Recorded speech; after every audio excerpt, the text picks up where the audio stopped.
冇，誒，等陣先啊，係，誒，Queenie 係咪錄緊啊？Queenie？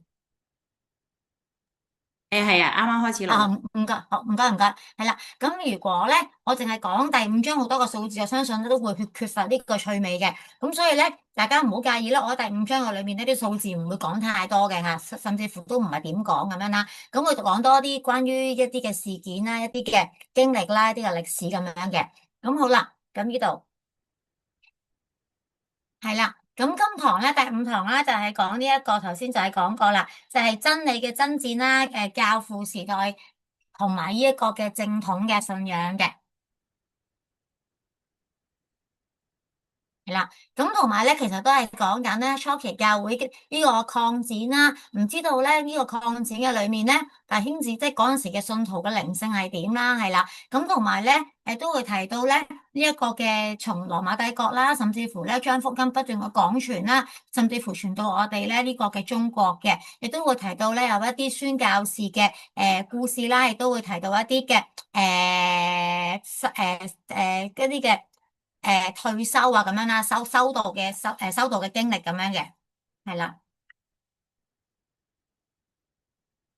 呢度咁樣咧，我可以遮住咗大家，呢度咁好啦，咁樣咧，其實咧呢一個 chapter 咧，其實係總共有6個嘅向度嘅。咁今日咧，咁就會主要同大家就係分享呢個宣教嘅擴展啦，同埋呢個屬靈嘅傳統啦。宣教嘅擴展就係點樣由呢個嘅羅馬帝國頭先講過，跟住不斷去傳啦，傳福音擴展啦，甚至乎去到我哋中國啦。咁跟住咧嗰個屬靈嘅傳統咧，就係咧點樣講到嘅，當苦難面對嘅時候點樣？啲教父咧點樣建構到一啲嘅苦難神學啦，甚至乎跟住當唔需要有逼迫嘅時候咧米蘭諭旨之後啦，咁甚至乎咧成為國教之後，但係咧點樣大家覺得需要喺屬靈生命裏面都有一啲嘅自省啦，跟住有呢個嘅修道嘅主義嘅出現啦，咁都會有呢啲嘅狀況嘅。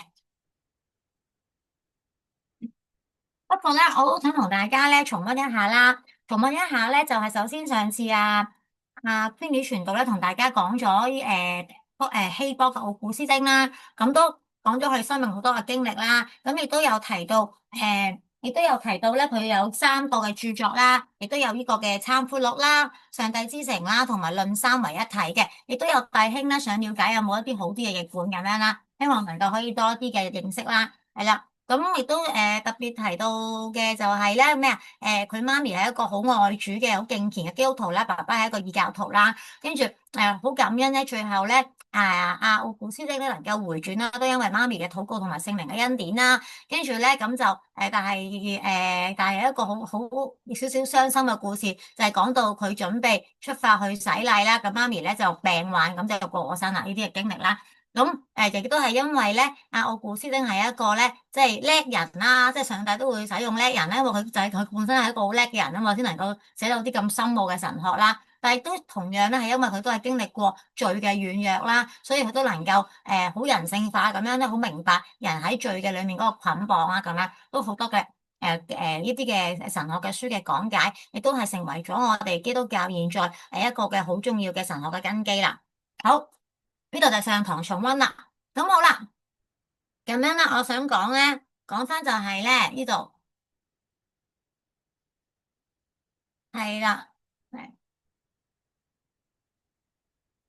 羅馬帝國咧，咁就其實咧，羅馬帝國擴展咧，其實好厲害嘅。本身羅馬帝國咧係一個好細嘅地方啦，即係其實佢本身個版圖好細啦。咁但係佢之後咧擴展到咧係點咧？擴展到係有4500人同至到4500萬至到6500萬。其實係講緊咧，佢佔當時全球嘅人口咧係有15%嘅喎。咁跟住咧講緊咧，佢橫跨歐亞洲3個嘅地方啦，有700萬嘅平方公尺啦。當時咧統治就呢個奧古士督咧就成為一個單一嘅君王啊。咁你就話啦，咁其實關我哋基督教咩事咧？呢個嘅宣教咩事咧？就係因為咧佢嗰個嘅羅馬帝國嘅版圖不斷嘅擴展啦，亦都讓到咧喺短短嘅數百年嘅裏面咧，基督教咧能夠係一個由一個好小嘅群體咧擴展到好多嘅地方啦，信徒咧遍滿就係呢啲嘅地區啦，就係歐啦、亞啦同非洲啦，甚至乎咧去到地中海沿岸啦，有好多嘅城市啦。當時嘅狀況咧係有差唔多一半，每一個地方咧都有一半嘅人口咧係歸信成為基督徒嘅喎。不過咧呢度啦。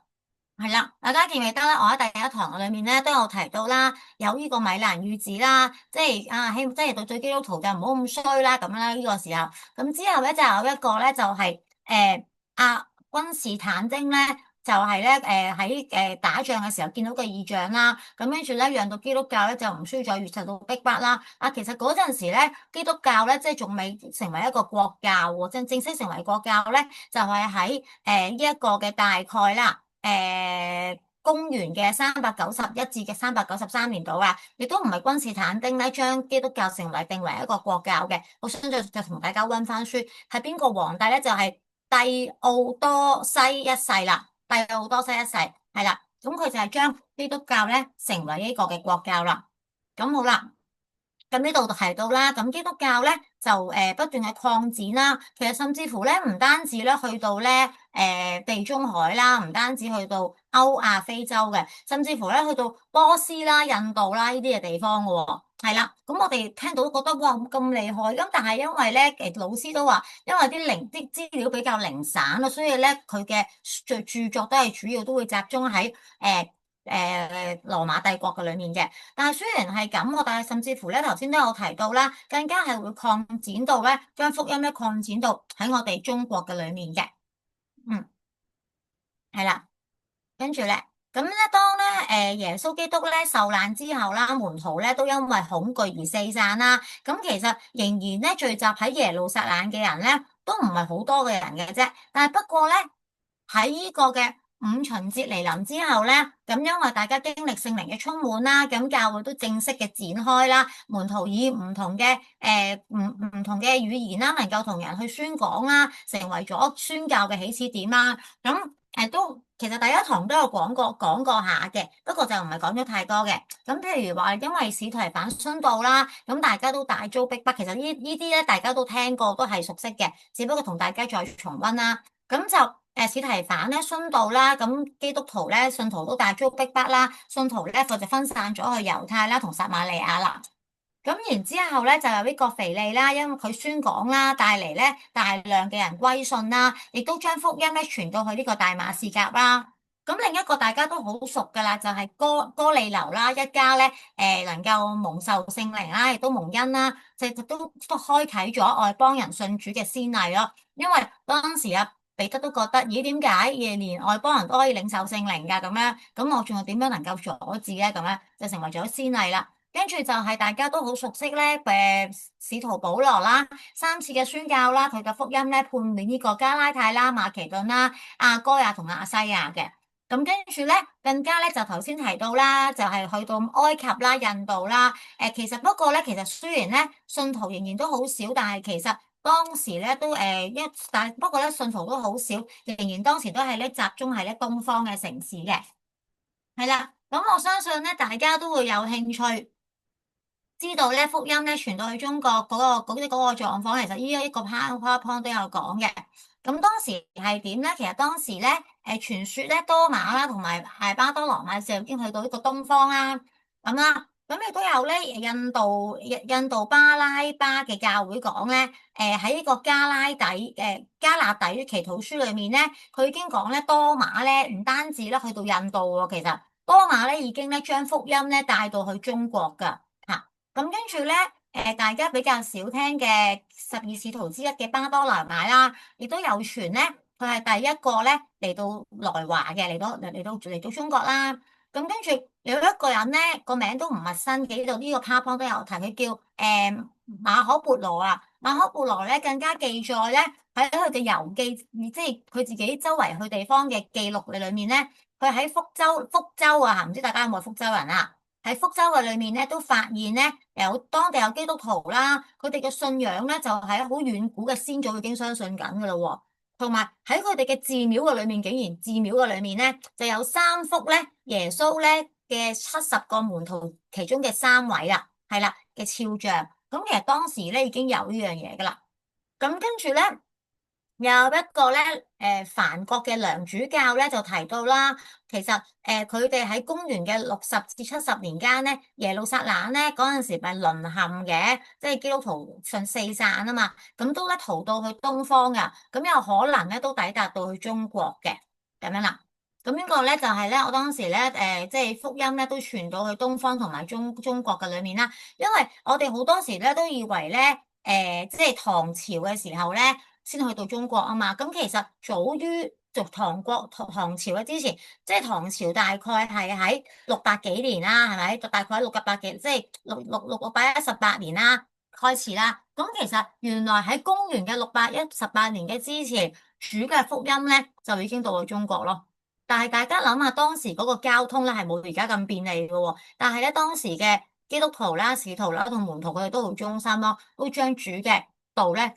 都傳到去中國啦，咁同埋咧，甚至乎呢度都有提到啦，即係喺徐州東漢咧，見到啲書嗰啲畫像咧，都有見到一啲類似疑似五餅二魚嘅聖經嘅場景咯，所以都係嗰陣時只不過係公元嘅86年咯，即係耶穌死後幾十年就已經發現呢樣嘢啦，咁樣，咁所以咧都係其實都係非常之厲害嘅。好啦，咁同埋啦都有提到啦，唐朝啊嘛，即係大家都好應該都比較熟悉嘅。唐朝嘅時候咧，其實有景教啊嘛，景教其實係即係基督教，但係其實一個都係之後被定為異端啦，聶斯多流啦，咁樣係一個異端嚟嘅。咁但係其實嗰陣時咧，佢喺公元嘅635年咧，得到即係得到後代啦，咁樣啦，得到唐太宗嘅後代啦，所以咧喺當時咧就成為咗呢個景教嘅開始啦。好，呢度啦就停一停啦。係，我知道大家唔會答我問題嘅，大家如果有提問咧，我會等你哋5聲，咁樣咧，如果5聲之內都冇提問咧，或者冇嘢講咧，咁我就會繼續落去啦。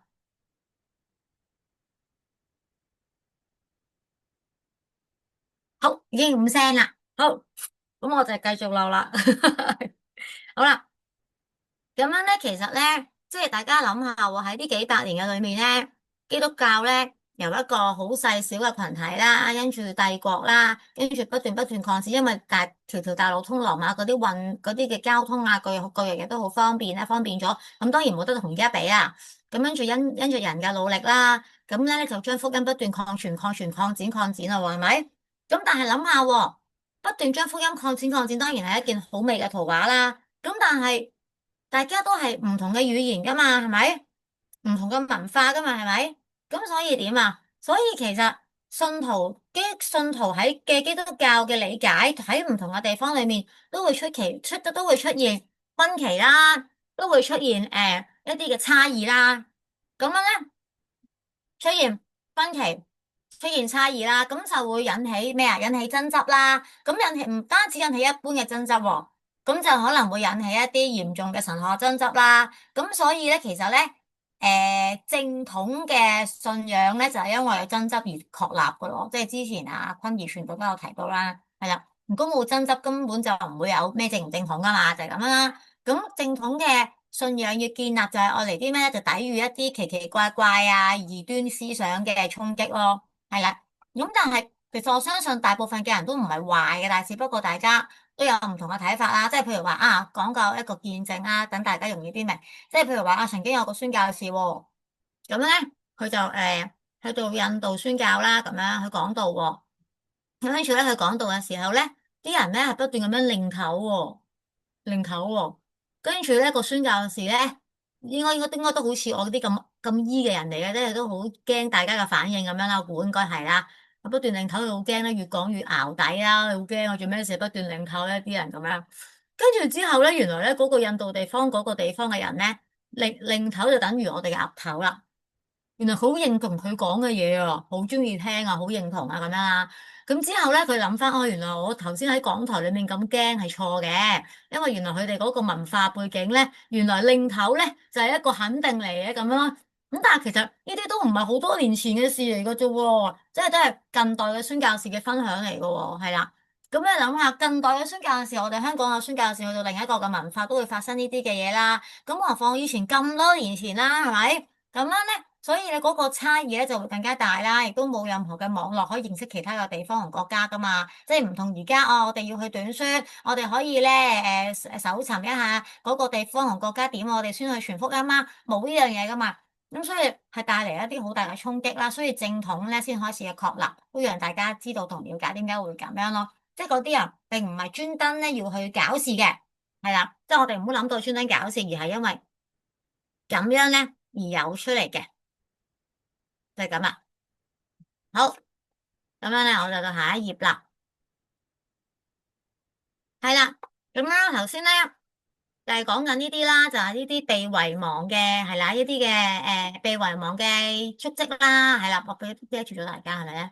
係啦，就早期被遺忘嘅足跡啦，頭先講啦，就係俾大家睇圖畫啦，就發現咧喺徐州漢嘅時候咧，主後其實唔係好耐，耶穌死咗幾十年，東漢已經發現呢啲有類似五餅二魚嘅故事圖畫啦，咁甚至乎喺主後嘅200幾年咧，發現咧，咦有即係就發現有一啲鐵嘅十字架嘅文物啦，係啦，咁樣跟住咁頭先係講啦，喺唐朝635年咧，咁就咧得到咧唐太宗嘅禮袋啦。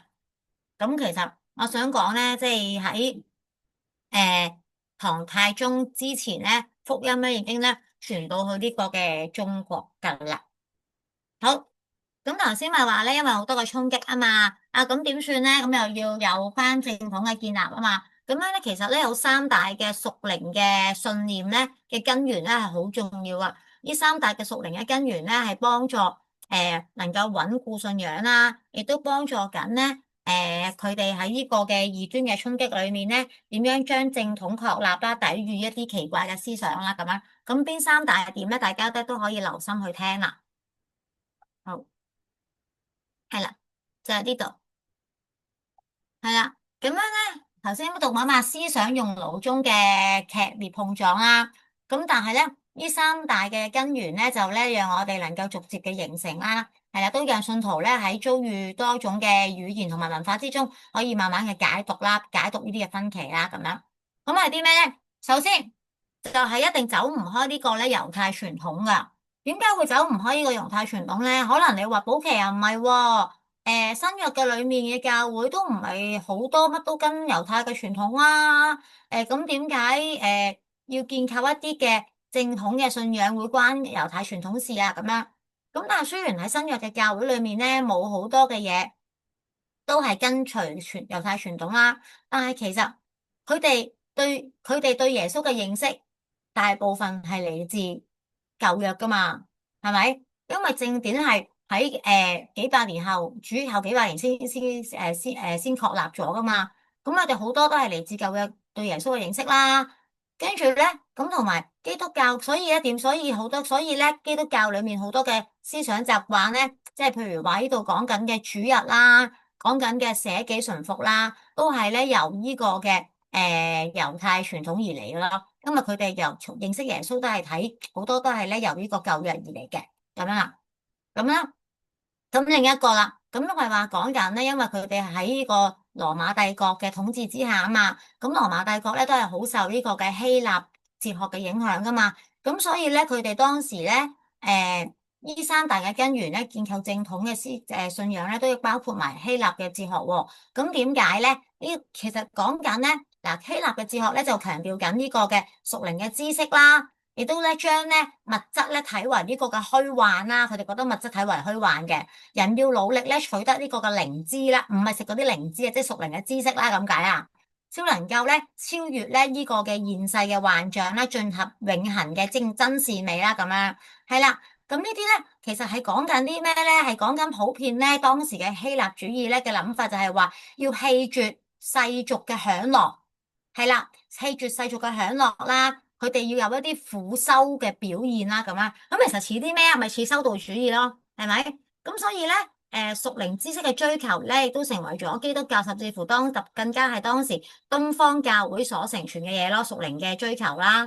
咁跟住嘅咪之後咧就會講緊修道主義啊嘛，就係禁欲苦修啦，係咪？就講緊，因為佢哋成日覺得即係希臘主義成日覺得要棄絕呢啲世俗嘅享樂啊嘛，咁咪其實咪真係好似禁欲苦修咁樣，咪就係基督教修道主義操練裏面咧，就係將呢件事咧就不斷嘅做得更加好啦，更加發揚光大啊！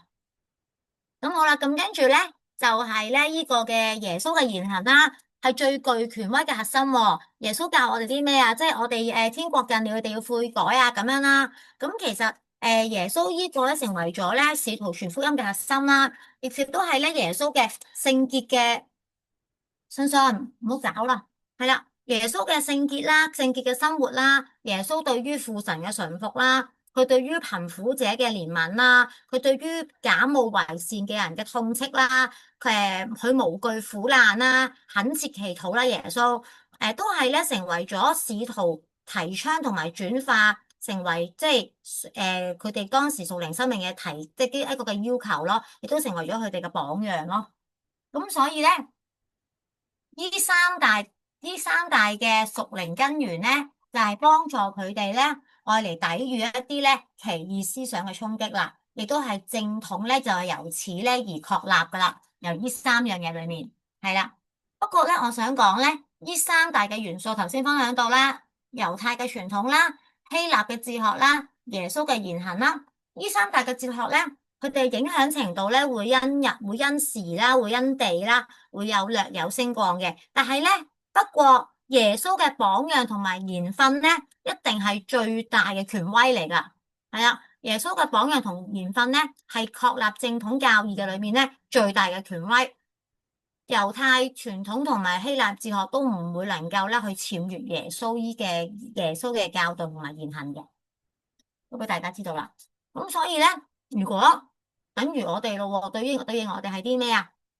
我哋而家嘅信仰咧，耶穌嘅教導、聖經嘅教導一定係最大嘅權威咯，冇任何嘅嘢會高得過聖經嘅教導同埋耶穌嘅教導。如果有人同你講佢就係邊個邊個啦，就等於就仲要仲大過聖經嘅教導，呢個一定你唔使聽啦，係啊，都俾大家知啦。好啦，咁呢度咧，保期都停一停啦。大家有冇嘢問咧？我知道大家唔會答我問題嘅，咁我就會都係俾5聲大家，我心裏面會數5聲。咁大家冇咧，我就再繼續下一版啦。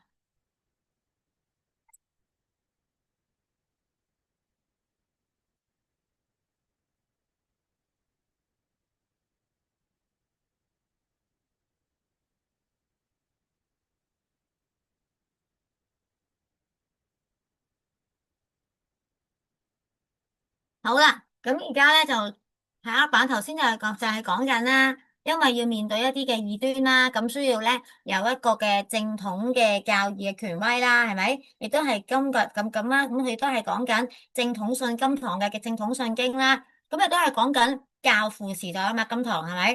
咁講緊教父時代，咁係講緊啲咩咧？咁其實咧係啦。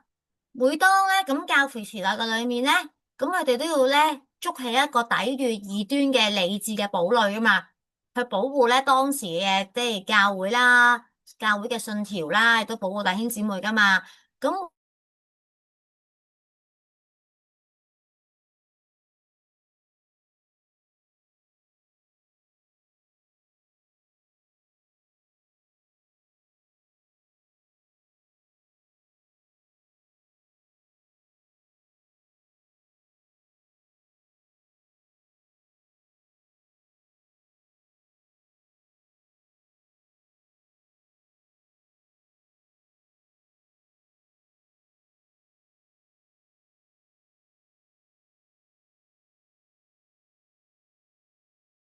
保護教會同信徒咯，係啦。好，咁樣咧，咁喺混亂同埋爭論嘅之中咧，就走向權威嘅共識啦。信經咧唔單止係文字嚟嘅，亦都係教會界定咗咧界線嘅呢個嘅保護城啦，係幫助我哋能夠分辨真偽啦，維護超越時空嘅信仰啦，咁樣係啦。咁樣咧，其實咧，因為點講啊？頭先都講過啊嘛，其實喺第4世紀嘅時候咧，新約先被即係先被完整嘅收錄為新約啊嘛。咁所以當時咧教父咧，即係咧唯有找緊住所以咧當時教父嘅神學同埋信仰嘅分別嘅權威咧，就係喺使徒嘅裏面啦。咁亦都係咧，相信你點啊？啊，唔好意思啊。好，唔好意思啊，嚟多次，係啦，咁樣咧，所以咧，教父嘅神學啦，同埋信仰嘅分辨啦，成為咗呢一個嘅權威嘅基礎啦，係啦，咁咧同埋咧，佢哋都好多嘅屬靈嘅傳統都好多樣性嘅，咁都係其實佢哋屬靈嘅傳統多樣性都係追溯喺聖經同埋使徒嘅核心嘅教導啦，成為咗基督徒咧靈命成長嘅重要嘅根基。好，大家有冇嘢問咧？唔好意思啊，我個仔嘈住我，搞到我亂咗。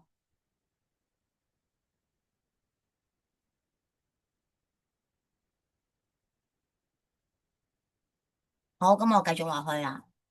好，咁咧當時咧教父咧佢哋咧喺神學裏面建立咗一樣嘢嘅。頭先其實我開始我有分享到噶。其實當時教會咧係面對逼迫噶嘛，係面對逼迫噶嘛。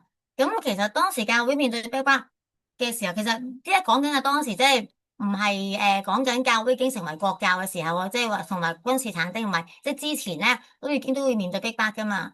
咁其實佢哋面對逼迫嘅時候咧，呢班嘅教父好好啊，即係佢哋冇退縮啦，甚至乎佢哋都建構咗呢啲嘅苦難嘅神學啦，咁樣啦。咁有一個人咧，其實有啲名大家都應該上完呢個嘅教會歷史都會慢慢越聽越多噶。有一個人叫做俄里根啦，咁佢就話咧逼迫咧就並唔係神唔睇掩面不向我哋，而係要練正信徒啦，提升屬靈提升屬靈嘅生命嘅必經之路啦，咁樣啦吓。咁跟住咧，即係特土良同居普良咧，佢都寫咧，肉體咧係短暫嘅，咁樣咧能夠換嚟咧無可朽壞永恆嘅獎賞啦。咁咧反而咧退縮敬拜偶像咧，即係更加係點講啊？更加係冇意思嘅，係啦，我哋唔需要係咁嘅咁樣啦。係啦，點解咁咧？因為其實當時教會咧，初期嘅教會嘅信徒咧，係面對好大量嘅逼迫噶嘛，咁所以其實佢哋都會難免質疑上帝啊，點解你唔眷顧我哋啊？點解咁多嘅困境噶？所以咧，當時嘅教父咧就出咗呢啲嘅苦難神學啦，亦都好希望佢哋能夠喺困境嘅裏面咧，即係面對啦，能夠點樣自處啦，咁樣咯，即係亦都鼓勵信徒咧，佢哋面對嘅試煉都係。係短暫嘅，因為將來咧有永恆嘅獎賞嘅咁樣啦。咁反而呢度講嘛，反而如果你懼怕即係嚟拜偶像嘅時候，其實呢個係一個嘅誒點講啊，即係一個好可惜嘅嘢啦。咁所以咧，當時教父咧就視殉道者咧係教會一個嘅標記同埋種子啊，即係一粒麥子若不丟在地裏，水了連屎一粒嗰句咧，都好多人都咁樣講啦。係啦，咁所以咧，見證咧，令到更加多人咧認識即係其實殉道者嘅見證咧，亦令到更加多人能夠認識真道啦，亦都咧可以咧促進咧信仰喺逼迫之中更加可以扎根同埋傳揚咯。係啦，咁其實誒，我哋香港呢幾年啦，即係當然我哋比起初代教會嘅信徒，其實即係我哋所面對嘅嘢，即係冇得比啦，即係唔係話要比，但係即係其實人哋真係攞條命好嚴重咁樣啦。咁我哋香港雖然冇佢哋咁嚴重啦，但係其實我哋呢幾年所面對嘅都係我哋冇面對過噶啦，都係好唔容易噶啦。咁我哋都可以喺即係教父嘅提醒裏面，一班殉道嘅人嘅裏面，讓我哋知道我哋點樣能夠繼續找緊我哋嘅信仰咧。即係我哋就活喺呢個大時代嘅裏面嘅時候，要去堅持信仰真係唔容易嘅。咁我哋點樣去能夠再繼續持守咧？咁咯，都係一個好好嘅提醒嚟嘅。好啦，咁樣啦，甚至乎咧，我想講，其實當時喺神學嘅裏面都好多嘅爭論啦。喺爭論嘅裏面咧，能夠達至到呢個共識啦。因為當時頭先都講啦，因為初期教會嘅文化好多嘅差異啦，但係經過神學嘅辯證咧，同埋正統嘅確立咧，慢慢得到呢個共識啦、教義啦、制度啦，同埋屬靈嘅傳統咧，都慢慢互相嘅整合啦。其實都係因為呢一班喺被逼迫嘅教父佢哋嘅努力嚟嘅咯。所以即係我哋而家能夠一個咁有系統嘅神學啦，我哋有呢啲咁好咁有系統嘅傳統啦，即係其實並唔係並唔係必然嘅咯。係啦，咁同埋呢啲嘅信條啦、信經啦，都係為咗遏止呢啲嘅異教嘅思想啦，亦都讓教會可以咧更加開始制定明確嘅信經同信條啦，讓到我哋知道我哋所信嘅係咩咯，就係咁啦。好，大家有冇嘢問？我都係數5聲。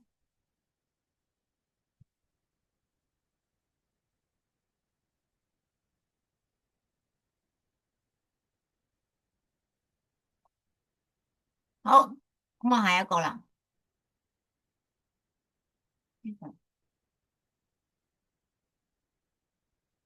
係啊，佢呢度咧咁就講緊啦，講緊咧，誒點會講嘅？我就誒係啊，咁就講緊啦。咁當時咧，殉道嘅人啦，即係甚至乎啊，頭先就呢度未講晒，唔好意思。咁就講緊啦，阿俄利根咧，頭先咪講緊佢係點啊？佢係一個。好係一個教父嘛，係咪？咁其實咧，呢個俄里根咪教咪佢即係咪鼓勵人嘅，即係神唔係掩面不看咁噶嘛。咁其實佢唔係真係得個講字，呢個俄里根好搞笑噶。我講下佢個故事啊，好嘛？係啦，俄利根咧，其實咧，佢從小咧，細個嘅時候咧，已經相當之投入信仰噶咯喎，咁樣啦。咁樣咧，佢咧當咧逼迫嘅火焰咧迅速蔓延嘅時候咧，咁好多人犧牲啦。咁俄利根咧，其實咧係好渴慕咧接受呢啲嘅極刑嘅，佢好想能夠為主去殉道啊，成為一個見證啊，咁樣啦。咁但係佢最後咧係冇面對到殉道啊，點解咧？即係相信大家雖然唔會答我噶啦，咁咧，大家可以諗下點解最後佢冇面對呢個殉道，邊一個人阻止咗佢咧？大家都可以諗下啦。咁其實咧，阻止佢嘅人就係佢阿媽啦，係啦。咁樣咧，佢媽咪咧有一次咧，佢就好想去面對呢個嘅接受呢個嘅極刑啦、殉道啦。咁佢係阿媽嘅好錫個仔嘅啦，阿媽有一次就求佢咯喎，哎呀，阿仔，你今次唔好殉道住啦，我唔捨得你啊，咁樣啦。咁跟住咧，咁佢點咧？佢就點咧？就冇殉道啦，因為阿媽嘛，阿媽嗌佢嘛。咁然之後冇幾耐咯喎，咁到佢爸，因為咁呢個俄里根嘅爸爸咧就被人咧追捕咗啦，即係要接受被人俘虜啦咁樣啦。咁咧俄里根咧個心裏面咧又再勾起佢咧好想殉道嘅熱情喎，咁樣啦。咁跟住咧佢阿媽咧又再第二次阻止啦。咁佢阿媽今次點阻止？大家諗下佢阿媽點樣阻止佢咧？佢阿媽咧就係咧將佢啲衫咧收埋晒啦，佢收埋晒啦，咁樣咧即係佢冇得着衫，我唔知個狀況佢係點啦吓，係咪即係冇着衫，我唔知。總之啲歷史書就話咧，佢阿媽就將佢所有嘅衫收埋晒啦，咁佢咁樣搞到佢出唔到街啊，被逼留喺屋企咧，咁就唔能夠殉道啦咁樣。咁其實即係見證住咧啊，原來咧即係有一啲嘅教父，有啲嘅信徒咧。係咁願意為主而犧牲嘅咯，咁咯。咁啊，當然啦，我哋未至於要為主殉道啦。咁但係其實呢度可以諗下，就係啊，原來有啲人真係可以為主咁癲狂嘅喎，即係阿保羅啊，為主而癲狂啊嘛，係咪？即係有啲人真係可以咁癲嘅喎，即係好渴望為主而犧牲啊，為主而死啊，咁樣啦，好希望成為見證啊，成為教會嘅種子啊，咁其實我哋。喺我哋嘅屬靈生命嘅裏面，唔好話要犧牲得咁大啊！我哋會唔會願意為主而擺低一啲嘢咧？咁樣啊？即係我哋為主擺低一啲嘢或者犧牲一啲嘅嘢咧，咁樣啊，呢個都係俾我哋好好嘅反省咯。係啊，都係俾我哋嘅提醒咯，可以咁講。係啊，好。咁同埋啦，呢度都提到啦，有一個人叫做波女甲啦，佢都有講到殉道記嘅裏面咧，殉道者咧，佢哋係以無懼同埋呢個嘅尊榮咧，去堅持守主嘅道咯。佢哋嘅生命咧，本來就係對福音咧最有力嘅辯護咯，所以佢哋願意用佢哋嘅生命去辯護福音啦，係啦，咁。所以咧，佢哋呢啲嘅書咧，都激勵咗好多人咧，當時願意去殉道為主去犧牲。所以啲人好犀利嘅，真係佢哋呢啲嘅書咧，成為咗好多人更加希望能夠主動為主尋求殉道嘅一啲嘅鼓勵咁樣啦。當然唔係就咁輕生啦，即係佢願意有啲嘢做啦，即係為主而犧牲見證主咁樣啦。係啦，咁雖然啦，當時都有人咧，你話咁冇人驚死嘅咩？咁當時都有嘅，係有人都好驚為到信仰而死嘅，有恐懼嘅，係啦，有跌倒嘅。咁但係整體而言咧，殉道咧係被視為咧當時好欣賞啦，亦都係為即係殉道被視為捍衛真理啦，證明信仰真實性嘅最高表達嚟噶。係啊，因為原來咧，其實我都可以諗下喎。原來有時當我哋願意為主去擺低自己，改變自己嘅時候，原來都可能係我哋對信仰最真實嘅表達喎，係嘛？即係誒，有時我哋想帶屋企人信耶穌，想帶最親嘅人信耶穌，可能有時係因為屋企人見到我哋個生命唔同咗，願意擺低自己多咗，而讓我哋見證到呢個信仰，以致佢哋信耶穌都係好大。我聽過好多啲嘅見證，原來都係咁樣而嚟嘅。好，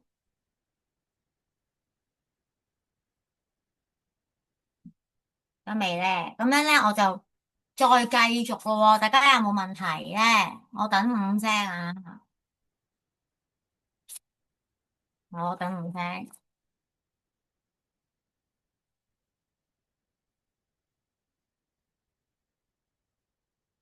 好，好啊，咁呢度啦，嗯。咁呢度啦，咁呢度就講緊個名啦，叫做逼迫指色後嘅致命危機喎，好似好驚咁啊，係咪？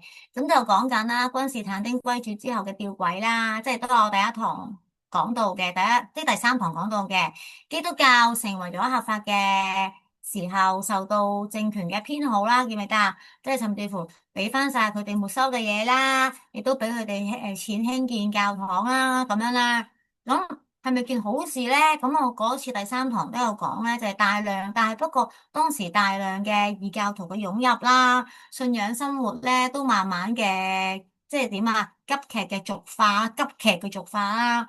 咁跟住失落咗標杆啊，係啲咩啊？都係當逼不停止咗啦，係啦，渴慕即係有啲人渴慕殉道嚟表彰嘅信徒咧，頓時點咧？失去咗方向啦。點解啊？因為佢哋點啊？佢哋都冇得去殉道啦，咁點咧？咁樣啦，係咪？又教會又越嚟越急劇嘅世俗化啦，係咪？咁真理嘅持守咧，就面臨到空前嘅內部嘅危機啦。即係人哋話外憂咪，呢個就內患咯。當時呢個內患啦，咁所以咧發生咗啲咩嘢事咧？好啦，係啦，所以咧當時咧就出現咗興起呢個嘅白色殉道啊。白色殉道即係咩咧？就係修道主義嘅興起啦。係啦，修道主義嘅興起啦，咁嗰陣時咧喺和平嘅年代咧，透過自我嘅死嘅嚟延續呢個嘅修道嘅主義喎，咁樣啦，修道嘅精神啦。咁當時咧，咁其實點解會有人會去逃避呢個嘅俗世去修道咧？咁樣啦，咁當然咧係因為好多人都覺得。出邊好世俗化啦，當時教會好世俗化啦，越嚟越急劇嘅下降啦，屬靈生命。咁所以有一班嘅人咧，甚至乎可能曾經好想渴望殉道嘅人咧，係啊，咁佢哋就希望追求一個更加嚴謹啦、純正嘅信仰生活。所以咧，佢哋咧就行咗另一個嘅跑道，就係修道主義啦。咁好啦，咁呢度講緊啦，佢哋希望能夠追求聖潔啦，即係抗議教會嘅世俗化啦，亦都渴望殉道，但係無法為主殉道啦，就希望點啊？為主去活得喺苦修嘅之中啦。咁原來好搞笑，呢個可能大家都覺得好搞笑。我睇書嘅時候都覺得好得意。原來逃避重稅喎，當時咧嘅稅項原來好高嘅喎，咁樣啦，咁樣咧修道咧又可以點講啊？修道能夠提供宗教嘅生活啦，係咪？又都可以幫助佢哋逃避呢一個嘅重稅啊。所以當時都有人咧去咁樣，因為咁咧而出去修道啦。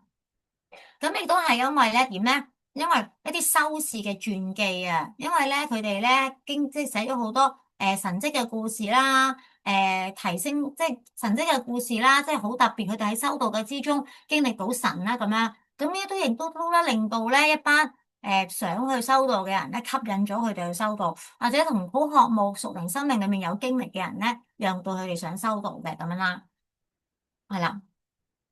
咁同埋咧，佢哋都會好棄絕咧當時嗰個嘅神學啊，佢哋覺得哎呀好，佢哋好淨係好想強調追求屬天嘅追求啦，好希望能夠有禁欲嘅傳統啦咁樣，咁所以咧佢哋就會想開始去修道啦，咁所以當時咧修道主義咧就興起咗啦。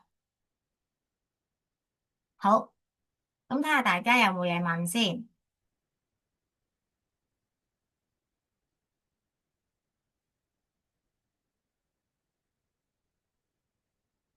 睇下大家有冇嘢問啊？冇咧，咁我咧，我等多5聲冇咧，我就下一版啦。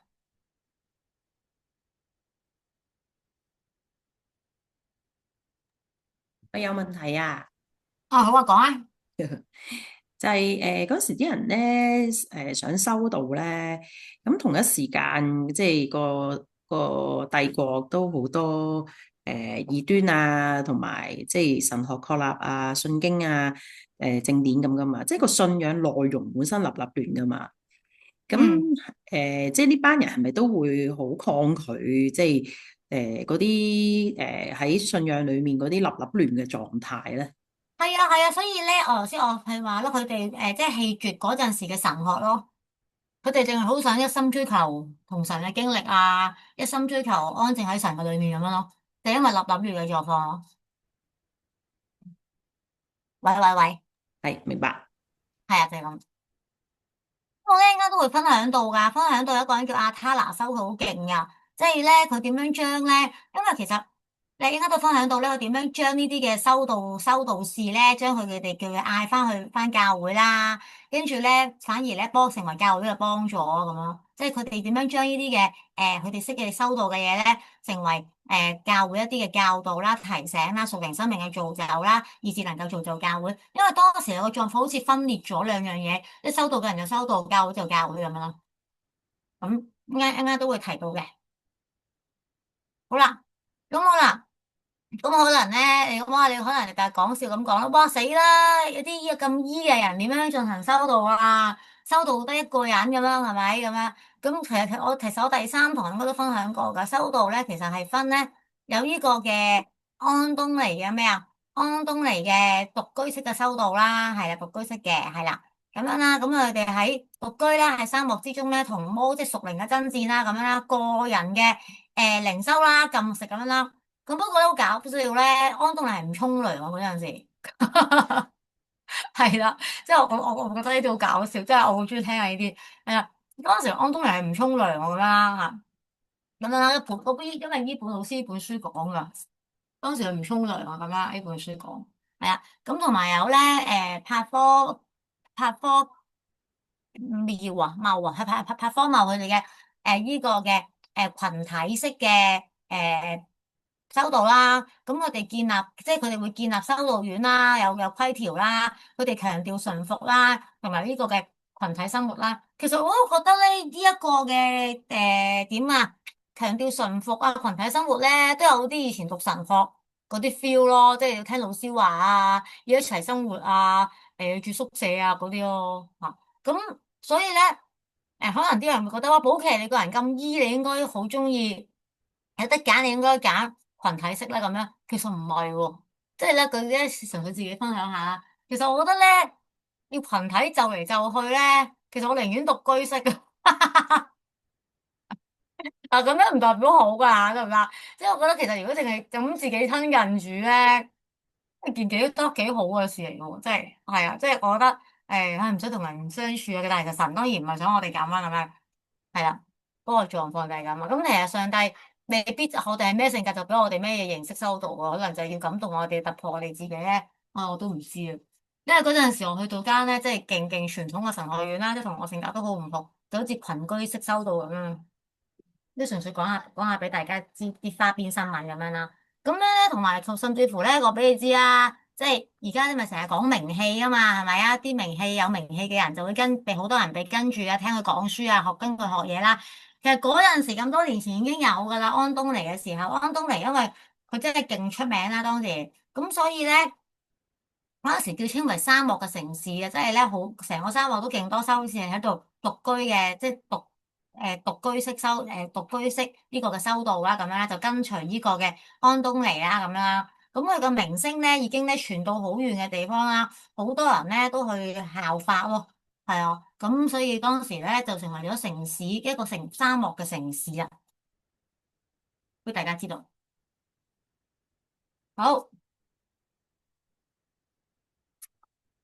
其實我唔係玩電話，我要睇翻我下一頁花波，大家唔好意思。有嘢問，有嘢問。係邊個？Hello，你好。你喂，壞人啊？你講就講啊。喂，壞人咧，想問下咧，吓，你想收到啊？乜唔係所謂嘅修道咧？其實係大約係咩世紀啊？同埋修道嘅人算唔算係一種所謂嘅修士啊？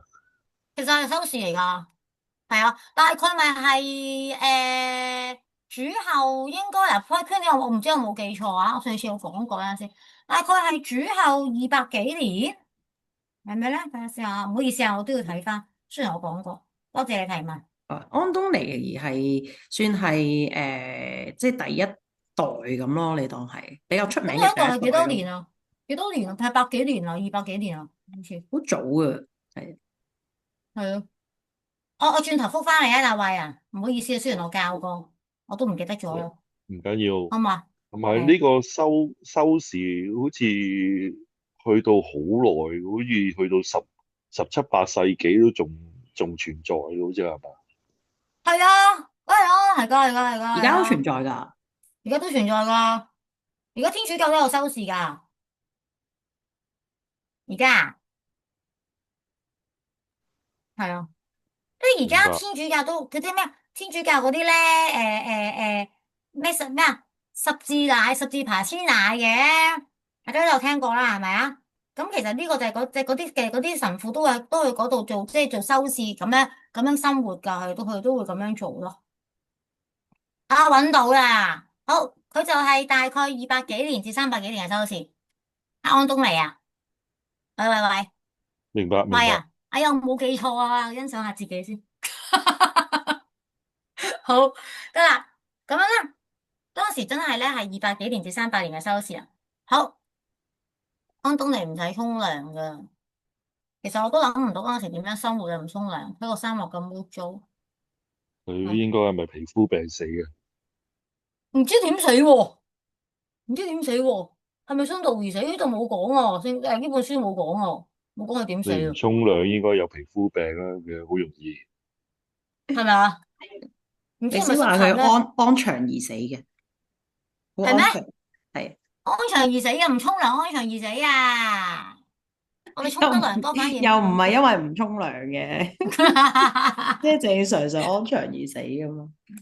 哦，係啊，就係咁啊。不過其實真係諗唔到佢哋點樣生活嘅，因為佢哋有啲人話喺個窿裏面啊嘛。跟住咧，即係又話佢哋含住嚿石，一個之前我第一堂、第二堂都講過，第三堂即係含住嚿石含到咧喺個岩岩層係個石頭仔，可以不斷含住喺度祈禱啊、安靜啊，含到嚿石係滑晒咯，咁咯變咗一個石春咁樣，類似我咁樣。咁所以佢哋真係好厲害嘅。問多最後一個問題，係講啊，咁修士嘅地位高唔高嘅咧？呢個高啊，高噶。所以佢即係就甚至乎都話嗰陣時啱晏啲分享亞他拿修係要邀請佢哋去教教會嘅人點樣親近神嘅，明唔明啊？咁咯，所以係高嘅，佢個地位係高嘅，所以都有人會跟隨佢哋咯，就我想係咁。做個類比咯，即係而家都有啲靜修院咁噶嘛，咁嗰啲修士住喺靜修院咯，即係咁我哋呢啲喺教會聚會嘅人，即係要退休啊，去靜修院嗰度去俾呢啲修士去帶我哋去靈修、去默想、祈禱咁樣咯，即係好似係啊，係需要，係有啊，啲兩個體係啊，系嘅狀態咁樣。係啊。即係咧，佢哋咧，喂拜仁你可以同你老婆都去下退休啊！即係咧，佢哋嘅退休咧，跟住入邊咧，唔知有冇經歷過，即係食飯又唔可以唧唧聲，唔可以傾偈啊咁樣咯。跟住有啲人即係有啲收到，有啲有啲收視喺嗰度嘅咁樣，佢會即係同你一齊生活嘅。不過佢唔會干涉你嘅，你需要揾佢傾偈，佢就會同你傾偈啊、祈禱咁樣。不過好似另外收錢嘅有啲係咁咯。我老婆日日都收恨緊㗎啦，對住我。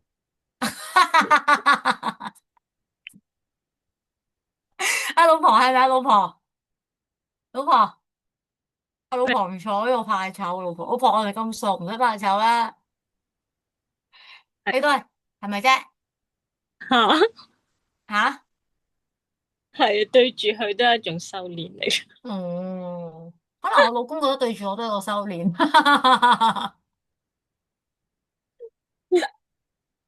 好，就係咁啊。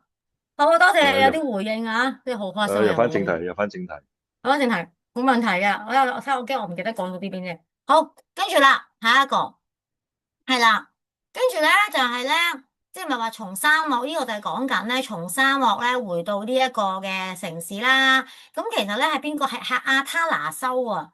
阿他拿修咧，佢咧邀請一啲嘅修士咧，就將佢哋喺沙漠裏面所經歷嘅嘢啦，所做過嘅嘢啦，去教育咧教會嘅弟兄姊妹咯。因為當時其實教會咪話不斷急劇咁樣世俗化啊嘛，係喺度講緊亞他拿修啦，係啦，咁樣咧，咁佢就邀請啲修士啦，同埋呢度講啦，佢就即係藉住呢個安東尼傳啦，將沙漠嘅靈性推展到全個羅馬咯。希望大家有定時嘅祈禱啦、默想啦、背罪啦，成為咗信徒生活嘅一部分。即係好似而家我哋嘅大齋期咁樣咧，都係其中一樣啦。即係希望我哋即係教會而家會推行大齋期啊、兒童主日學，而家會推行親子靈修啦。都咁希望喺某個嘅即係節期嘅裏面，都讓大家可以有定時嘅禱告啊、默想啊、親近神咯。咁其實咧，我覺得阿他拿修好犀利噶，因為咧，其實當時咧，即係老師呢本書都講到，其實即係我覺得呢個詞語好似唔係好適合，但我覺得又幾好咁樣。其實當時修士有少少被邊緣化，即係好似同教會，雖然佢哋好受尊仰啦、敬仰啦，但好似同教會咧已經成為咗兩樣嘢咁樣啦。咁其實主並唔係想我哋咁噶嘛，咁樣。咁同埋咧出現咗一啲狀況咧，當然收視好多都好好嘅，但又出現咗有啲人係自高自大嘅，都有啲收視，即係覺得自己係即係高人一等咁樣啦，即係甚至乎冇人管得到佢哋咧，因為好多人都好即係尊崇佢哋啊嘛。咁所以咧，點樣能夠讓到佢哋喺翻教會嘅裏面，唔係話要鉗制住佢，但係起碼有啲嘢，即係唔好佢係好獨大咁啦，簡單啲係啦，喺書裏面都有講。咁就係要讓到佢哋翻喺教會嘅裏面，但係又唔係話鉗制住佢哋喎，就係好好發揮佢哋所有嘅嘢，去同弟兄姊妹分享咯。其實我睇到呢度，我都覺得好感動噶。即係點樣去發揮一個人有嘅嘢，並唔係因為佢有啲嘢，即係好似好獨大，你感覺佢好獨大而將佢拒絕，而係就係即係讓佢帶翻去教會嘅裏面，讓佢將佢一啲識嘅嘢、擁有嘅同人分享，咁咪可以讓佢翻帶翻佢喺教會嘅裏面，咁佢咪唔會作不斷嘅自我嘅膨脹咯，就係咁啦。好，得啊，係啦。即係唔單止啊，當時咧，即係叫邀請嗰啲修士委任嗰啲修士咧出任做主教喎，係啊，咁樣咧將修士嘅精神咧滲入咗喺教會裏面做牧養啦、教導啦咁樣咯，好厲害啊！委任佢哋做主教。其實都係一個肯定嚟，我覺得阿 Tara 修係做得非常之好啊，願意委任佢哋咯，即係放權啊。好，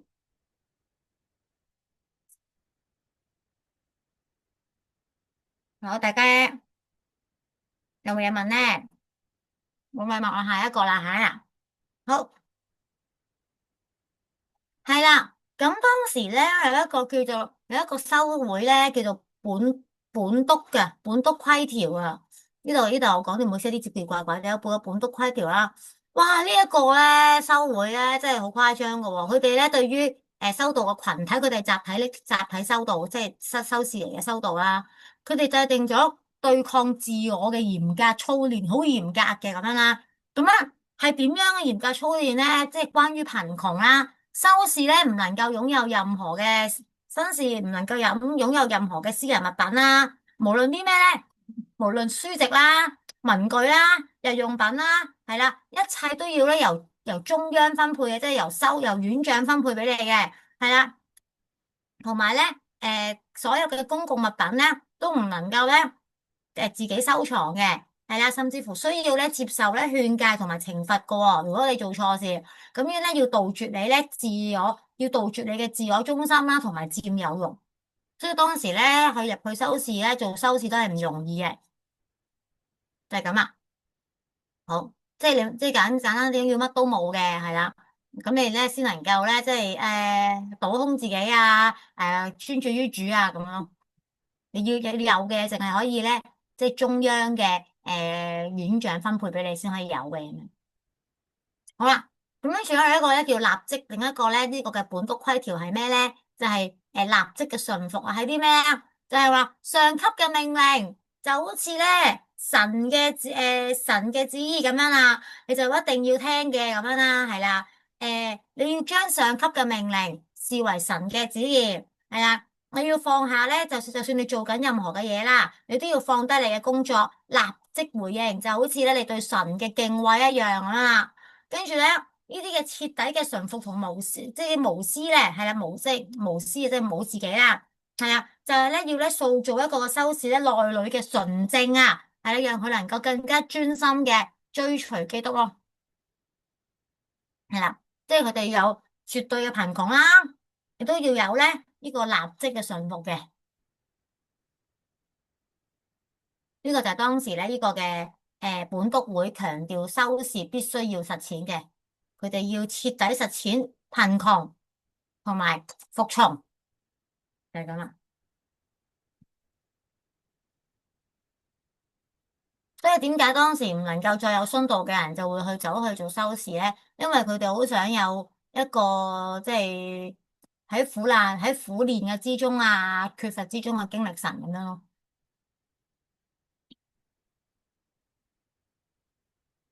好，我等5秒吓，大家冇問題我就讀下一版啦。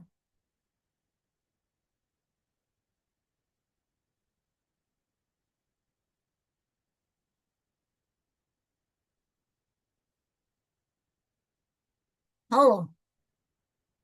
係啦。咁樣呢度講緊啦，即係其實呢個唔係時間線嚟嘅，大家唔好誤會啊，係啊，唔係時間線，只不過係做緊啲嘢。咁係點樣咧？即係講緊，即係嗰陣時嗰度係啦。當時只不過得120人就到呢個國教啦，咁跟住點啊？跟住喺裏面咧就有好多嘅人咧就呢度嘅殉道啦，當時有人殉道啦，亦都有白色嘅修士修道啦，跟住有啲信徒仍然都係生活緊啦。咁其實大家都講緊呢個唔係時間線嚟噶，即係其實呢度都係已經到傳福音去到呢度噶啦。咁亦都講緊，因為嗰陣時喺經歷羅馬嘅擴展咧。咁亦都能夠咧將福音傳到去中國啦，咁樣咯。咁其實呢度都係令到我哋好好嘅提醒同鼓勵啦。即係當時又從外嘅逼迫啦，係咪？即係磨難增長期嘅時候，但係又到呢個嘅內在嘅黑嘅咯。咁其實原來呢個都提醒緊我哋，其實我哋基督徒一定走唔開噶啦，即係一係有外憂，一係內患噶。係啊，咁其實都係，我覺得都係喺唔同嘅經歷裏面都係一件好事嚟嘅，因為我哋即係知道自己真係唔係咁掂，都要靠耶穌咯。如果我覺得所有嘢都冇嘅時候，人都會幾驕傲咯。好，其實咧，我想講，即係短短幾百年嘅啫，係咪？即係頭先都話，安東尼嘛個修士都係主後200幾年噶嘛。咁其實耶穌死嘅時候係主後咪30幾年，即係幾百年嘅時間可以發生咁多事咧。如果唔係神嘅恩典咧，根本就冇可能咁樣發生落去咯。同埋使徒們嘅努力。好，咁我哋再落去咯喎，最後一版啊，結語啦。好。係啦，初期教會嘅歷史話俾我哋知啦，數字如果有增長，但係如果冇靈性嘅深度咧，只不過流於喺呢一個嘅世俗嘅裏面啦。係啦，咁其實點講咧，我都幾深體會噶，因為即係以前咧，我成長嘅教會咧都係好多人噶嘛，即係好大好多人咁啦。咁其實有時都會覺得，即係唔係批評以前嘅弟兄姊妹，但係真係都會容易流於呢個嘅人數咯，好多咯，係啊，即係幾百人到千人咁樣，好誇張咁樣，1000咗2000咁樣。咁但係其實有時我哋如果淨係睇數字，但係其實佢係忽略咗靈性咧嘅深度，其實都係同世俗冇乜分別。所以我哋又要夠深，又要夠闊咯，呢個先係更加重要。夠深即係自己嘅屬靈生命夠深啦，夠扎根啦；夠闊就即係我哋要傳福音咯。咁所以點解做門訓係咁重要咧？咁樣啦，咁同埋呢度提到咧，當福音傳到去地極嘅同時咧，點啊？信徒咧亦都喺沙漠裏面咧靜默中等天國喎，係咪啊？即係其實兩樣嘢冇違背嘅，有啲人就係繼續喺好努力咁傳福音啦，有啲人繼續持守佢嘅信仰喺度經歷神啦。咁其實呢啲嘅修士，因為佢哋嘅作品都鼓勵到好多後世嘅人啦，咁樣，咁所以兩樣嘢你係可以選擇，我都唔話唔一定冇做一樣嘅。嗱，不過我想講啦，今日嘅反思係啲咩咧？喺我哋追求宣教嘅廣度嘅同時啦，係咪即係傳福音嘅同時啦，咁其實我哋有冇好繼承咗呢班先賢先聖佢哋呢份為主追求嘅屬靈深度咧？因為佢哋點啊？佢哋覺得為主殉道係件榮耀嚟噶嘛，即係願意擺低自己啦，係啦，覺得係一個嘅見證嘅標記嚟噶嘛，係咯，甚至乎好想去殉道，只不過阿媽唔俾佢殉道啦咁樣。而家啲阿媽只不過唔俾呢個仔顧住玩電話嘅啫，係咪先啊？咁但係以前係阿媽唔俾殉道喎，真係幾搞笑嘅真係，係咪？即係呢啲幾件好特別嘅事嚟嘅，你點會諗到啊？係啊，而家你個仔啊想翻，即係阿媽點會唔俾個仔翻教會？佢想翻教會等於咁啊嘛。咁個狀況係咯，咁我哋誒係點咧？我哋願意為主即係有幾癲狂咧咁樣。其實大家今日啲時間都好充足啊，答7字。即係大家可以諗下喺呢個裏面，我哋嘅先賢先聖啦，佢哋就係為主嗰個嘅癲狂，佢願意見證呢個福音，甚至乎可以連命都唔要，好甚至乎想追求為主殉道啊咁樣啦。咁我哋有冇啲乜嘢我哋能夠去學習嘅咧？或者我哋有啲乜嘢其實原來都係可以擺低自己嘅咧？咁樣係咪好似個俄利根咁樣都好厲害啊？咁當然上帝唔係都要個個唔係個個都要殉道，俄利根都冇殉道嘅，係啊，唔係個個都要殉道，即係好似彼得、雅各、約翰，雅各要殉道噶嘛，彼得即係雅各要殉道，最早殉道，即係彼得都係殉道啦。咁約翰都係最後先死嘅，係咪啊？咁樣所以大家都可以諗下，係咯，你有啲咩嘢？你覺得你能唔能夠你有啲乜嘢願意為主擺低咧？有冇呢份嘅屬靈嘅深度咧？咁樣大家可以一齊分享下。我講完啦，完晒啊，冇 PowerPoint 噶。又唔該，Bobo 傳道啊，或者我回應下啦。我覺得即係嗰個根深同葉茂，即係嗰個反而前一章嗰個即係向外擴展同裏面嗰個扎根成長咧，我覺得幾有趣嘅，即係係咪呢個啊？係咪呢個啊？係啊係啊，即係我覺得咧係經常咧，我哋淨係專注咗一樣咯。即係係啊，係啊，中意係啊，做嗰樣嘢，或者嗰樣嘢係啱我哋性格嘅，咁我哋就哇就匿埋去就做嗰樣嘢啦，咁樣即係嗯咁變咗其實係係咯，要取個又咪叫取個平衡嘅，即係兩樣都好重要咯。即係如果我哋個屬靈生命哇好深啊，同神關係好咁啊，但係即係就好似安東尼咁樣喺個沙漠嗰度自己一個人嘅。咁就失嗯落咗嗰種造就他人啊，影響世界嗰種能力噶嘛。嗯，咁即係咁，所以即係阿他拿修係真係好好咯，即係佢將呢種個人內在同上帝扎根嗰種嘅修行咧，係拉翻去教會去擴展開去咁樣咯，影響更多人。咁即係呢個係從個人到群體嗰樣嘢啦。然後傳福音嗰個啦，傳福音咁你逼巴四圍走，又或者係即係好熱心嘅去對外傳道，咁但係熱心得滯啲嘢亂晒龍咁樣，又鬧咁教咁樣啦，咁係啊，係啊，變咗係啊，係啊，即係永遠都會係有呢種狀態嘅，咁所以兩者都係要不斷去修正咯。咁但係可能我哋會唔會怕出錯，所以就呢樣唔做，嗰樣唔做，呢樣唔追求我哋，嗰樣唔追求，即係所有嘢都緊緊咁樣。即係可能我哋個實際狀況咧係喺所有嘢嘅中間咯，即係嗰個十字架係正中間咁樣，即係做嗰啲啲咁樣，即係緊緊維持我哋嘅信仰生活就夠啦咁樣。咁其實係會嘥咗我哋整個基督教嘅屬靈傳統，或者成個歷史帶俾我哋好寶貴嘅即係屬靈嘅傳統咯。即係我哋一方面承傳住嗰個抗戰啦，亦都承傳住我哋同神好深嘅即係扎根嗰個關係咯。我覺得兩樣嘢都係同步重要。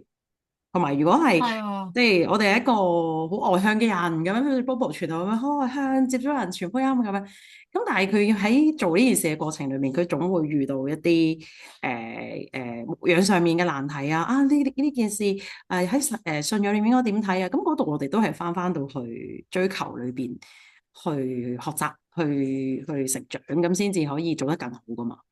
咁另一係啊，係啊，係邊廂啊，係如果你做個人嘅追求嘅，即係自己哇猛睇讀好屬靈書啊、查經啊咁樣，係啊好犀利啊咁樣，咁但係即係唔用佢出嚟嘅，咁又如何咧？咁樣係咪啊？所以即係我覺得係兩樣嘢都係重要咯，即係我哋嘅外展嘅使命嘅實踐同我哋內裏嗰個信仰係承載得到嘅，即係有啲人係好啦，我侍奉，但係侍奉到一個地步，我唔知為咩侍奉啦，我屬靈生命根本係都唔知為咩做呢啲嘢嘅咁樣，咁又係即係唔係最好嘅狀態咯，係啊，咁啊希望係咯勉勵大家，即係呢兩個向度都真係好重要嘅，要不斷喺呢兩個向度裏邊追求成長。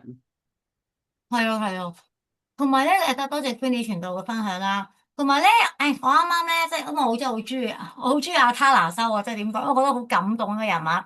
我再揾翻咧，其實咧，即係點解嗰啲人會嗰啲修士會肯聽佢邀請去做主教啊？即係其實唔會無端端肯聽噶嘛，係咪先？原來係因為阿卡拿修曾經咧多次咧出訪埃及嘅沙漠啊。埃及啦，沙漠，即係咧去揾嗰啲修道、嗰啲修士啊、修道嘅群體啊，去關心佢哋咯，去關心佢哋啦，去問候佢哋啦。其實唔單止喎，亦都會糾正佢哋當中有一啲嘅錯誤啦，咁樣咯。咁所以即係因為佢有關心佢哋啦，佢有問候佢哋啦，佢先知佢哋有嗰啲嘅錯誤啦。咁所以咧，咁就有關係啦，咁先會願意去到教會裏面成為一個主教，即係幫手咯。跟住咧，因為當時咧，你話有咩錯誤啦咁樣啦，咁樣咧，原來咧當時有一啲嘅修士啊嚇，佢哋咧就點樣咧？佢哋咧就會話啦，唔主張結婚嘅，係啦。佢話咧主張結婚咧，只不過係舊約時代容許嘅啫。係啦，咁佢話基督嘅道成肉身咧已經立下咗榜樣噶啦，婚姻應該要禁止廢止，咁呢啲係錯噶嘛。但係當時原來有一啲嘅修士咧有一啲嘅即係錯誤嘅咁教導啦，咁樣咧，所以咧阿他拿修咧就有佢教導佢哋，即係俾佢哋知道強調獨身同埋結婚冇話分好定唔好嘅咁樣啦，咁我話邊個係更好嘅，婚姻都係神所喜悅嘅。咁因為當時咧有一啲嘅修士都覺得自己咧係高人一等啊，咁樣咧佢哋輕視咗有一啲嘅肢體嘅，都有啲咁嘅心態嘅。咁所以咧，誒當時阿卡拿修咧有同一啲嘅領袖一齊去商討會議啦，點樣處理啦，咁樣係啦，咁就有就其中就諗咗呢個方法啦，希望佢哋咧就將佢哋嘅好咧就帶入阿卡拿修有糾正佢哋之餘咧，將佢哋所識嘅好咧就帶入教會，咁嘅關係就能夠連結翻佢哋，就唔會不斷嘅自我膨脹啦。所以其實都係好難得嘅嘢啦，咁樣咯。係啊，即係所以我有啲嘢咧，想問啊，有啲嘢想 Hello，你問啊。好，你講啊係啊，，Hello，Alice，嗯。頭先你講開嗰樣嘢，我都係想問話嗰啲以前即係當係而家識分天主教、基督教啊，即係啱啱聽你講話即係由嗰時開始就神聖嘅人員就唔可以結婚，係咪咁嘅唔係意思啊？即係唔係唔係，嗰陣時冇呢樣嘢，就係有一啲咧奇怪嘅修士咧，就係話有啲奇怪，有某啲怪怪嘅修士啦，就話婚姻咧就係舊約嘅嘢嚟噶啦，耶穌道成肉身咧已經立下咗榜樣，唔結婚，婚姻已經廢除啦。咁呢樣嘢唔係噶嘛，耶穌都冇咁教噶嘛，咁所以呢樣嘢係當時有某啲嘅修士，呢樣嘢係錯嘅，咁所以當時阿他拿修咧就有糾正翻佢哋，你哋唔可以咁樣去講呢啲嘢咯，咁咯。所以嗰陣時未分哦話做修士唔可以結婚冇呢樣嘢㗎咁咯。即係後期開始聽，就先開始知道邊一度開始有呢一個係啊，嘅出現咁樣啦，係嘛？幾應該時啊？Queenie 又幾時開始出現天主教唔可以結婚㗎？係咯。咁真係修道院時期建立嘅狀態嚟嘅。咁點解佢哋唔結婚咧？其中一個重要嘅原因係為咗使命嘅緣故啊。即係如果你結咗婚啊，有家庭啊各樣嘅嘢咧，你唔能夠全心全意去服侍主咁樣。同埋即係如果你係即係點講咧？佢哋嗰個屬靈嘅講法咧，就係咧，即係你嘅婚姻係連結於神。即係有啲修女咧，會有啲儀式咧，係會類近好似嫁俾耶穌咁樣嗰種咁終身委身嘅一個關係咁樣嗰種狀態咯。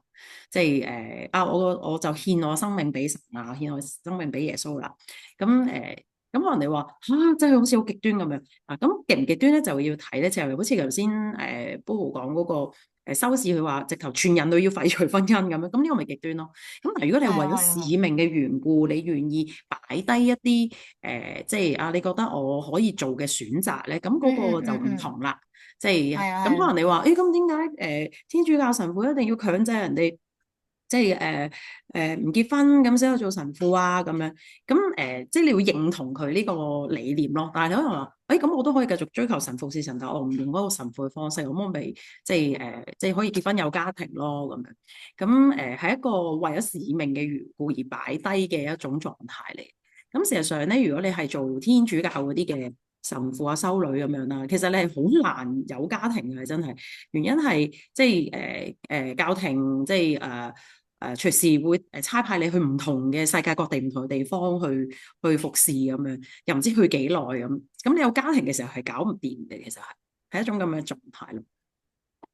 嗯，好明白。多謝 Queenie。同埋咧，度講到啦，即係其實咧，就提到就係話，記得記唔記得上年咧，其實我同 Queenie 咧咪有講咧，禁食祈禱嘅教導，唔知大家記唔記得啦？大齋期祈禱嗰個，即係其實咧，我都想講咧，頭先咪話有個修士覺得結婚就係唔要廢除結婚啊嘛，即係結婚就係唔得噶啦咁樣。咁其實有啲嘢咧，譬如話講緊一啲屬靈嘅操練啊，做緊一啲嘅好多親近神嘅嘢，即係有時咧特別譬如有時禁食，我哋真係千祈唔好咧將自己做到嘅嘢就覺得必須咯。係啊，即係唔好覺得你做唔到咧，即係你做唔到呢啲咧就唔得噶啦，唔屬靈噶啦，親近唔到神啦。因為實在唔係即係點講啊，我哋每一個都唔同噶嘛，我哋用親近神嘅方式都唔同，即係冇單一嘅嘢咯，咁咯。即係唔好將呢個要求就一定要自己能夠做到嘅就附加於人哋。咁當然一般嘅讀經祈禱靈修我哋會去做啦，但係再額外嘅嘢係咪真係咁咧？好似嗰個修士咁樣，佢唔結婚，咁係咪就要求其他人都一定唔結婚咧？咁我哋唔好將難負嘅軛擺喺別人嘅身上，都唔好成為量度人嘅基準咯。就係咁啦。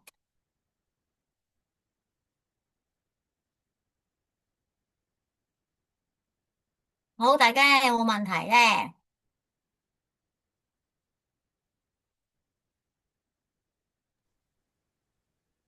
有問題。係華人你好。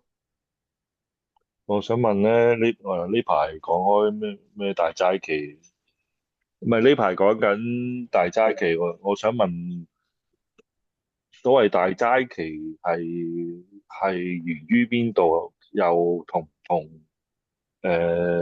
伊斯蘭教所謂嘅齋戒月嘅分別咧？有冇咩分別嘅？我唔同伊斯蘭教嘅，唔同伊斯蘭教嘅，係啊。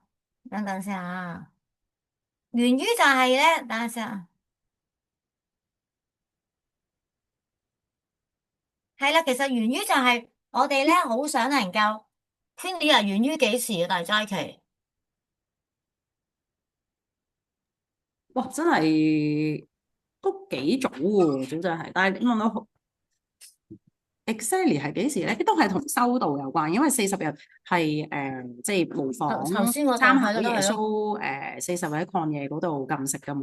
咁大概都係即係喺修道主義興起嘅時候咧，慢慢喺教會傳統裏面累積落嚟嘅。即係佢唔係一下定咗啊，以後就不變咁嗰個狀態，即係佢係一個發展嘅過程。嚟到我哋而家咁樣嘅，即係中間試過有好多內容上面嘅差異啊、起跌啊咁樣嘅，即係我哋而家就係好簡化嘅啦，已經。即係唔係啲猶太傳統傳落嚟嘅？應該唔係猶太傳都唔統㗎，係係修道主義。即係頭先我咪講咧，因為修道主義咧，咪鼓勵啲人咩嘢呢度睇下先啊，咪鼓勵佢哋嗰陣時咪開始建立咧呢個四旬期，即係呢個嘅大齋期啊，咁樣即係點樣禁食。其實我就係依家個修道主義嗰陣時主後幾百年所建立出嚟嘅咯。咁其實咧，我想講咧，應該係基督教咧喺呢個嘅1517之後咧，好多嘢都冇做到，廢除咗、收落咗好多嘅呢啲嘅即係呢啲嘅傳統啦。但係之後慢慢咧，就慢慢喺依幾十年先慢慢係興起翻啦，係咪啊 Queenie？其實以前教會都冇乜點提喺改嘅。革中嘅新教裏邊，慢慢先興起翻咯。即係以前係咯係咯。喺宗教改革嘅時候，即係剔除晒天主教嘅即係好多傳統噶嘛，就係高舉兩個聖禮啊，高舉即係唯獨聖經、唯獨恩典，即係好簡潔嘅一個信仰嘅原則咁樣啦，或者信仰嘅內容啦，係啦，即係冇咁多天主教咁多嘢咁樣啦。咁佢哋就係想廢掉佢嘛，即係覺得啊好多偶像啊，即係驚咩都唔好咁樣咯。係啦係啦，即係斬腳趾避沙蟲啦，你當係。咁但係慢慢又發現，其實都有翻啲屬靈嘅操練啊，都係好嘢嚟嘅。跟住又喺裏面又執翻啲嘢出嚟，我哋而家又用下咁樣咯。所以華人應該就係喺修道主義嗰陣時開始已經有呢樣嘢。不過我頭先有人問即係猶太教咁樣嘅，咁其實舊約咧都有禁食嘅傳統嘅，即係只不過冇喺即係新約嘅時候，即係有耶穌40日嗰個禁食祈禱咁明顯嘅一個立足點咁解啫。即係佢哋都會宣告嚴肅會禁食祈禱啊嗰啲咁啊。即係以斯帖啊，咁都會自己同鄉，即係入宮見牧上之前都禁食幾日咁樣噶嘛。即係佢哋都有嘅，即係唔單止係猶太教啦，即係整個嘅古近東嘅一帶，其實佢哋都係有禁食呢個普遍嘅操練咯，所以唔係淨係基督教獨有嘅都。同埋咧，可能大家都會以為有機會會以為咧修士係指即係做修道咧，係男人先會啦咁樣啦。咁其實以前咧唔係嘅，即係拍科九嘅時候，佢嗰個修道院咧係男多嘅，女少嘅，但係都有女嘅。即係譬如嗰陣時咧已經共建咗9男2女嘅11間房嘅修道院㗎。係啊，咁嗰陣時咧好勁啊，啲好多人跟隨佢嘅修道啊，收幾多個人咧就係3000人啊！3000人，大家見唔見聽到啊？3000人跟隨佢修道，即係一間好大好大好大嘅 mega church 嘅人數咯，就係咁啊。好，好，大家有冇問題咧？差唔多夠鐘喎。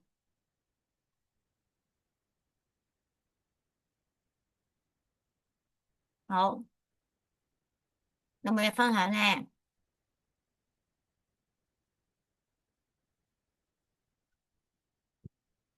嗯，好啦，咁大家冇嘢分享，冇咩問題，咁我哋就今日就完啦，好冇？我今日落堂啊，我做咗大家好叻啊，做咗8分鐘啊。唔該晒，唔該晒，唔好晚客氣，唔好安。客氣，晚安啦，咁拜拜啦，各位，拜好，拜，拜拜，拜拜，拜。拜拜，拜拜，拜拜，拜拜，拜拜。拜拜，唔該 Billy，唔該大家，拜拜。